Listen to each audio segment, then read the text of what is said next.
این چند سوم؟ 25 فوکسه 20 برای شما. این 1 کیلو می؟ نه 600 گرم. این قروتی دماش نیده نکنید.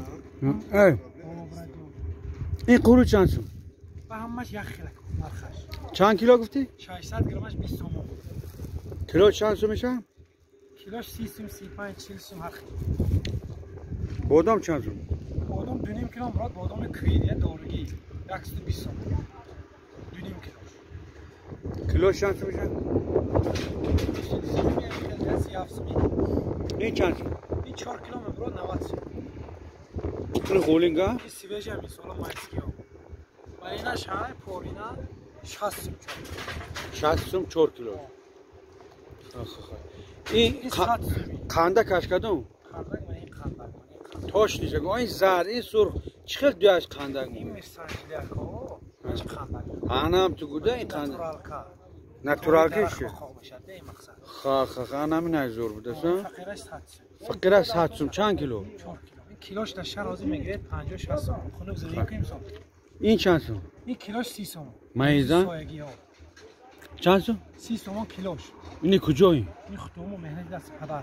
در عینی مایز نمیشنه. بازی بنانش است زکاشون. تکنولوژی ترقی کرده که عصر 21. عینی به بنان شد می. البته. ای خنده زن. این چند سوم؟ واقعا سیام که میکنه برای فخر. این چند سوم؟ خیلی چیز نخریده که قربان بشم. چند سوم؟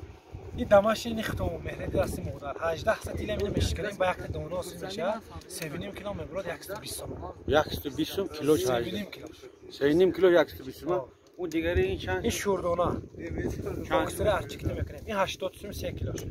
چی خدمت کنم شیف جان؟ همین امرای ما جوش چی؟ این زیره ها؟ چند سوم؟ کیلو 100 سوم. این چند گرم؟ 100 گرم. 100 گرم قیمت نمی؟ 10 سوم میشه دیام. 100 گرم میشه. ارزان میشه؟ جویش 10 سوم. این چی؟ وا یعنی قندق میاسوپ گرزوندگی برای دی. برای دی حلوا کردگی. حلوای توت نیست می؟ حلوای توت تموم شده. تموم شده. سبو چند سوم؟ سکیلش 10 سوم. چند کیلو میبره؟ ممکن نمیدونم 2 کیلو باشه 3 کیلو باشه. 2 کیلو 3 کیلو. زالدورو چند سوم؟ 15 سوم. 15 سوم؟ چند کیلو؟ 3 کیلو 8 کیلوش 8 سوم 10 سوم. ارزان میکنی می؟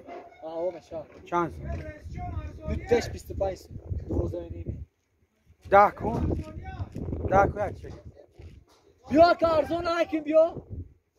گریزم میشن؟ ها یا داوود میشه.